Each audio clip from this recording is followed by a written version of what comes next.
YouTube? It's your boy ThatSingerReactions coming to y'all. Special request from my best friend Ethan. This is because this is especially since SummerSlam is tomorrow. We're doing like the SummerSlam thing. So we did the worst. Today we're doing the best. Let me just say right now that one of my best moments, because it's always forever planted in my head, will be, because I'm biased also, The Undertaker. Bloop, as y'all can see, his poster is right here. The Undertaker's entrance against his clone looking one, the other Undertaker, the fake Undertaker. That will always be one of the craziest moments. I hope that made this list. I don't know. You know, he's pretty spot. This guy's pretty spot on. Like, I agree with a lot of stuff. I just didn't agree with the, Mark Henry not being on like the best black wrestlers, and I was okay if Kamala wasn't on there, but like in the honorable mentions, like whatever. I'm not gonna get over that. But don't forget my Patreon is in the description. You get exclusive access to early content and special requests. You can do CashApp, you can do PayPal. Any of that is cool. And my P.O Box is in the description as well. So let's jump into the show.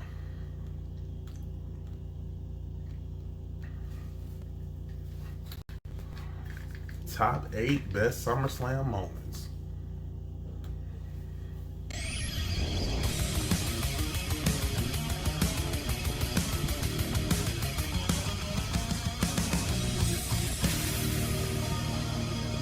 I love this guy though, I ain't gonna lie. Wrestling with Wregret.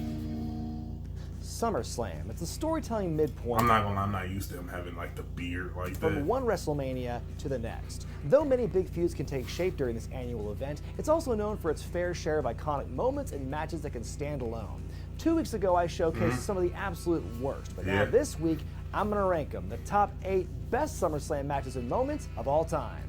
Number 8. Wait, but it's moments though, not matches. Moments. Ultimate Squash. I'm going to go on record and say the Honky Tonk Man's one of the most unlikely stars in Federation history.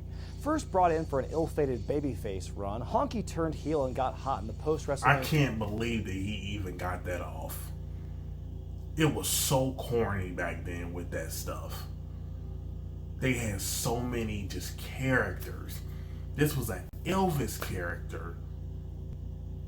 And had one of the greatest Intercontinental runs. Like, that's crazy. A 3 landscape, beating Ricky Steamboat for the Intercontinental title just 2 months after the Dragon won it. His shocking victory would turn into a record-setting 15-month reign that no one's come close to ever since. But the clock struck midnight for the Honky Donkey Man, as Santino Marella called him, at the first ever SummerSlam in 1988. After his original opponent, Brutus Beefcake, was taken out of action due to an attack by outlaw Ron Bass, the ever-confident Honky challenged anyone to come out and face him. Much to his dismay, anyone was the Ultimate Warrior. Pause. I'm sorry, I've never been a fan of Ultimate Warrior. For me, this is just for me. He was good. He was better than Hogan. But they survived off popularity. They wasn't all that to me. He challenged anyone to come out and face him. Much to his dismay, anyone was the Ultimate Warrior, who'd been a force of nature since debuting the previous October. Not giving Honky a chance to flee, Warrior squashed him in 30 seconds to the cheers of the MSG crowd to become the new champion. Wait. I didn't know that. Wait a minute. A 15-month run and he got squashed? What? Missing matches weren't anything new, but fans had never seen a champion with that long of a reign lose it in such dominant fashion. Honky would never come close to singles gold again. Well, this was the beginning of Warrior's mega push to the stratosphere of the WWF hierarchy that began at WrestleMania 6. Number 7, the second ladder match. Just a heads up, we're going to be talking a bit about Shawn Michaels in this countdown, beginning with this match from 1995. He's one of the goats. As spring turned to summer, the recently turned babyface Michaels is in a program with Sid, and the two are set to face off at SummerSlam. But one look at the rest of the card, Diesel versus King Mabel, Bret Hart versus Isaac Yankem, Kama versus The Undertaker, for example, made the Federation realize they had to make some changes in order to get fans to actually buy the show. Soon, Sid was out and Razor Ramon was in, setting the stage for a ladder match for the Intercontinental title. Was that Michael? Soon, Sid was out and Razor Michael Ramon Hayes. was in, setting the stage for a ladder match for the Intercontinental title, a return bout from what was then the most innovative match in company history. A lot had changed in those 18 months after WrestleMania 10. Most of the fact that Shawn and Razor were both good guys, taking out the grudge aspect of things and forcing them to wrestle a more scientific match while still using the ladder as a weapon. The two men gave the fans a more struggle-oriented match that relied less on big bumps than the first ladder match, adding a new dimension by bringing a second ladder into the fray. It's important to point out that in 1995, 2 ladders in the match at one time was a very big deal. Despite the complete lack of build for the match after the last-minute booking change, Shawn and Razor delivered on the bright promise. Pause, let's go back on the TV. Look at that little TV. There is no flat screens, bro. That's the TV. That's it. There was no internet. There was none of that. Complete lack of build for the match after the last-minute booking change, Shawn and Razor delivered on the bright promise of a rematch of one of the all-time classic Mania matches ever. It might not have been as flashy as their first ladder encounter, but it's still one of the better matches in SummerSlam history, during a period where those were few and far between. Number 6, Hulk Hogan versus Shawn Michaels. I told you it was going to be on both lists. Over the years, only a handful of men have had the ear of Vince McMahon in terms of creative, but perhaps none got away with as much as Hulk Hogan. Not only did he get entire programs to the likes of Jake Roberts and Rick Rude vetoed, he was able to secure a long-term... Rick Rude was ripped, bro. Get entire programs to the likes of Jake Roberts. But that dude, probably, out of every wrestler back in the day, he had, the best, physique. He was Rick Rude vetoed. He was able to secure a long-term push for his best bud, Brutus Beefcake. If that's not stroke, I don't know what is. Then in the mid-90s, it was the group known as The Clique that flexed their political muscle backstage. At their peak, the group led by Shawn Michaels, Razor Ramon, and Diesel often knocked on Vince McMahon's door and volunteered ideas, some more beneficial to themselves than others. The irresistible force and immovable object of wrestling politics finally collided in the summer of 2005. After a brief but popular pairing, Shawn Michaels turned on the Hulkster after a victory celebration, which would in turn lead to some of the best heel work of HBK's career. From an appearance on a parody of Larry King Live to enraging the Montreal crowd with a Bret Hart tease, Shawn appeared to take a lot of pleasure in chewing the scenery at the expense of his opponent. The goal, not the tank. But Michaels' joyful mood went sour after being told how things would go in the match. After some tense negotiations that ran the gamut of a 3-match series, to Hogan winning 2 matches, to Hogan winning the one and only match, Shawn was told to do the job. In terms of backstage clout, the student could not defeat the master. What followed could best be described as the most professional temper tantrum in wrestling history. Shawn just wasn't a human pinball in the match, he was a human super ball, bouncing from pillar to post as if Hogan were Popeye and eating 100 The way he sold that, man, he made Hogan look good. He was a human super ball, bouncing from pillar to post as if Hogan were Popeye and eating 100 cans of spinach. But the way he made Hogan look so cartoonishly strong, he also kind of buried him in the process. The frustration was etched into Hogan's face as the match went on before he ultimately won, because that's all that really mattered to him, while the Teflon Michaels suffered no punishment of his own. While the in-ring action tested the limits of even the most gullible viewer, it was still a memorable and highly entertaining clash of styles and generations. He oversold the crap out of that. Number 5, TLC 1. It's not a coincidence that the worst and best periods in WWE's history directly correlate with the quality of the undercard, in particular the tag team division. This list. 95 had cheesy acts at the Godwins, the Smoking Guns, Men on a Mission, and the Quebecers, while the late 90s saw some incredible action from teams like the Hardy Boys, Edge and Christian, and the Dudleys. The first TLC match came from humble beginnings when the Hardys and ENC tore the house down in a tag team ladder match at No Mercy 99. The Dudleys were added to the mix for WrestleMania 2000. On the video game, that's how they fall. What was it? I forgot what SmackDown versus Raw was. But that's how they fall off the ladder when they get the belt. The Hardys and ENC tore the house down in a tag team ladder match at No Mercy 99. He didn't have to fall like that. The Dudleys were added to the mix for WrestleMania 2000 when they took part in a 3-team ladder match. Finally, for that year's SummerSlam, things escalated to their natural conclusion with the first ever TLC match, about to combine the use of each team's favorite weapon. If the Shawn Michaels Razor Ramon ladder matches were basic algebra, then the TLC matches were advanced calculus and steel-runged, wood-splintered, chair-bending violence. After 15 minutes of insanity, the sneaky Edge and Christian snatched the tag title belts and the victory. The match set a new precedent for wild demolition derby-type ferocity that many in wrestling have tried to reach and exceed in the... Pause. Majority of them is AEW puppets now. No, not puppets. I'm playing. Precedent for wild demolition derby type ferocity that many in wrestling have tried to reach and exceed in the years since, for better or worse. As one of the most influential matches of the last 20 years, the first TLC match is easily one of the top SummerSlam moments. And that's on Number everything. 4, I agree. a match made in heaven. There are a few sure things in wrestling, one of which being that if a wedding is happening on wrestling programming, it almost never goes off without a hitch. But SummerSlam 91 proved an exception to the rule. After years of highs and lows between them... Wait, pause. This is not the moment with the rattlesnake. Randy Savage and Miss Elizabeth finally rekindled their on-air relationship after Savage lost his retirement match to the Ultimate Warrior at WrestleMania 7. Sensational Sherry, having lost her meal ticket, took her anger out on the Macho Man, prompting the First Lady of the Federation to stand by her man. Savage and Liz would embrace in the ring to the delight of the cheering and, in some cases, tearful fans in attendance. Pause, I heard some terrible things, too, about that relationship, but the months went on, the relationship between them grew until Savage finally popped the question on a July episode of Superstars. Will you marry me? Oh, yeah.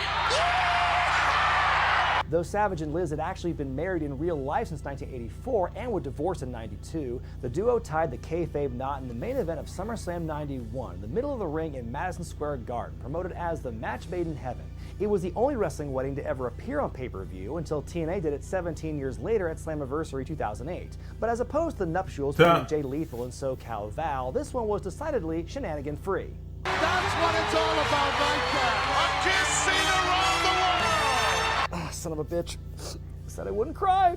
Though a sappy wedding might not be the best way to end a pay-per-view, it was a fitting and satisfying end to a storyline fans have been following for 6 years. Of course, the reception having zero drama was never guaranteed. There we go. Pause. I remember this. That definitely is a moment. Taker and Jake Of course, Roberts. the reception having zero drama was never guaranteed. Number 3, Brock Lesnar destroys John Cena. Whether you want to put the blame on him or the creative team for not wanting to damage its merchandising cash cow, John Cena had a reputation for rising above He got hit for real. years, but that reputation shifted at SummerSlam 2014. After a rocky start from his 2012 return, WWE seemed intent on rebuilding Brock Lesnar as the monster he should have been in the first place. He shocked the world when he beat The Undertaker at WrestleMania 30, ending the streak. Pause. I don't ever want to see that. I don't want to talk about that ever again. First place. He shocked the world when he beat The Undertaker at WrestleMania 30, ending the streak. Then he was on to SummerSlam to challenge for the championship. Apparently, the original plan was to have Daniel Bryan's Cinderella story come to a violent end at the hands of Lesnar, but Bryan's real-life injuries got in the way, leaving Cena taking his place as the sacrificial lamb.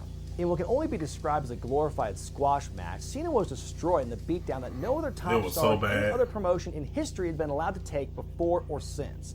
After more than a dozen suplexes and a couple of F5s, Lesnar finally finished off Cena and claimed the big 2 belts. I was so happy when that happened. The shocking nature of the match, along with the fact of who was receiving the beating, makes this one of the wildest moments that SummerSlam has ever seen. Number 2, the Comeback Kid. By 1998, Shawn Michaels had established himself as one of the most gifted performers of his generation, even as his personal demons began to take over his life behind the scenes. But that would change during his title match at that year's Royal Rumble, when a tumble over the casket by the ring ruptured several discs in his back, an injury he waited until after WrestleMania 14 to correct. Though he kept appearing on TV in roles such as commissioner, referee, and commentator, it seemed as though his in-ring days were all but over. In 2002, however, Shawn's old buddies Kevin Nash and Scott Hall came back to the company for their much-maligned New World Order revival. After Scott Hall was fired for doing Scott Hall things, Michaels and his Kangol hat were recruited to take place in the group, still not wrestling, but acting as a spokesman. Then that fell through when Nash tore his quad after the strenuous task of walking, leaving the NWO DOA. The planned SummerSlam encounter between Nash and walking, acting as a spokesman. Then that fell through when Nash tore his quad after the strenuous task of walking, leaving the NWO DOA. The planned SummerSlam encounter between Nash and Triple H was nixed, and after a somewhat contrived build featuring swerves upon swerves, it was Shawn who would step up and take on the game. I mean, the pedigree to Shawn after the Tease DX reunion should have been enough, but no. Then there was this mystery beatdown in the parking lot and a couple of weeks of speculation. Oh, turns out it was Triple H who did it the whole time. What a shock. Well, I mean, that kind of nuanced storytelling is why I would never last a week in creative. However convoluted the build might have been, the match itself was one of the most spectacular comeback performances in the history of pro wrestling. Pause. I remember that. Play. Whatever limitations Shawn may have had in his first match back in 4 years looked to be totally non-existent, as he and Hunter put on the match of the night in one of the best received SummerSlams of all time en route to an HBK victory. The match restored Michael's confidence in himself and his WWE body's was so ability to good hold back up. then, And soon man. Shawn came back as a regular performer for almost 8 more years in a run that many consider better than his first. And the best SummerSlam moment in history is Bret Hart versus the British Bulldog. I can see that. SummerSlam 1992, a show Pause. I can see that. I hear people talk about that match. I ain't never seen it. that was meant to take place in Landover, Maryland, until the demand for European shows was so strong, the Federation was convinced to take the show to historic Wembley When did Stadium Canada in London, versus England. The unique Britain nature or of this something SummerSlam, the at first that and time? only one to take place outside of North America, required a compelling main event No, they both featuring a hometown hero. The problem was, the British Bulldog Davey Boy Smith wasn't exactly high on the priority list by that point. The fact that his WrestleMania match with the Berserker that year was cut for time should be enough of an indication of that. But in time, Davey got the momentum needed to prove himself a contender to brother-in-law Bret Hart's Intercontinental Championship. Brother-in-law, The on-camera family feud finally reached its peak in the SummerSlam main event. The whole thing nearly got derailed minutes after the first bell. Despite Bret meticulously crafting how the match was going to go in advance, Bulldog apparently forgot all of it. His mind trapped in a London fog after spending several days smoking crack with Jim Neidhart. Classic Anvil. Ever prideful in his work, Bret took the Bulldog by the horns and led Davey Boy to a great match, finally answering the age-old question: can you lead a wrestler coming down off a crack binge to a 4+ star match? The answer, a resounding yes. Really? These two had an absolute classic. I Widely didn't know considered that. to be the best bout for the IC title since Savage and Steamboat at WrestleMania 3. The fans were sent home happy after the hometown hero blocked a sunset flip attempt and hooked Bret's legs to the pin. Bulldog was the belle of the ball that night in front of 85,000 fellow countrymen, but it was Bret who would break out in the main event scene. The Hitman would become WWF champion less than 2 months after SummerSlam, while Bulldog would be gone from the company by mid-November. Nevertheless, this classic match in the grandest setting yet cemented SummerSlam's position as a second WrestleMania, and that's why it's number 1 on our list of top moments. Okay. What did I miss? Let me know in the comment section below. I'm Brian Zane. I can see that. I'll see you next time. I can see that. I can see that. I would also like to say this. Once again, I'm biased. I'm going to say Undertaker. But I like the Undertaker and Edge in 2008, Hell in a Cell. I thought that was one of the best Hell in a Cell matches I've seen. So, but I'm biased. Thank y'all so much for watching, man. Comment, like, subscribe. Follow me on all my social media platforms. Everything is in the description. Till next video. Peace.